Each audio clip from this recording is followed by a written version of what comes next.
Theology? From a demon? I know more theology than any human being who has ever lived. Okay. Well, then answer me this. You revolt against a supposedly all-powerful being. I mean, let's ignore the obvious problem with that plan. Then you lose. And after that, what? You only feel that way because you're hearing their side of the story, James.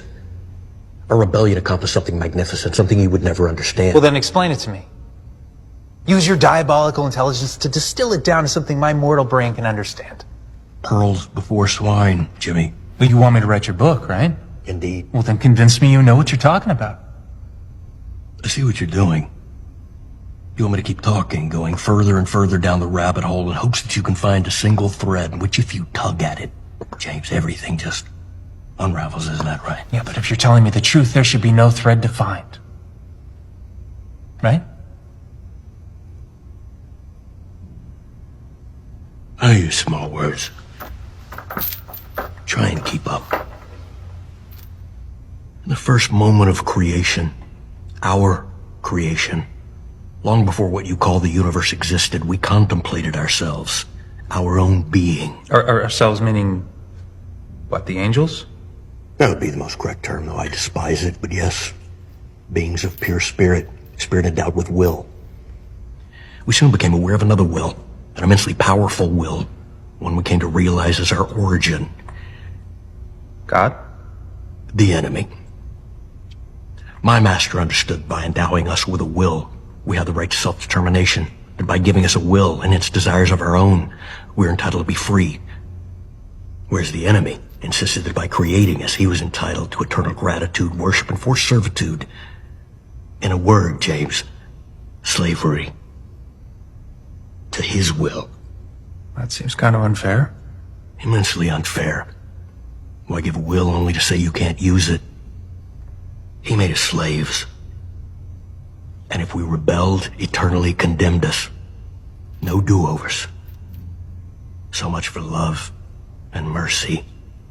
So, is hell a state of being or a physical place?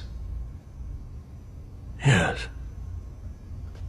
I think I meant that as an either or. It's both, which is painfully obvious to anyone who's ever been there. For years without measure, that's all there ever was. Heaven and hell. Armed enemy camps in complete opposition. That is until you were created. My master immediately understood the long-term implications.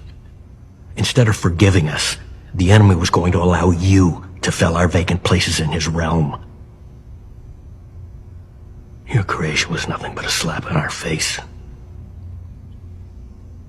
But my master also understood that if he could make man disobey, then his fate would mirror ours. And you didn't disappoint. Then came the tares among the wheat. In that moment, spirit became matter, flesh became a vessel.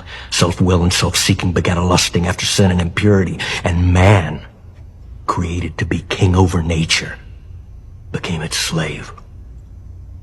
A master, conquered and fettered. And sin brought him and his descendants to us. And we began our forever mission. To destroy you.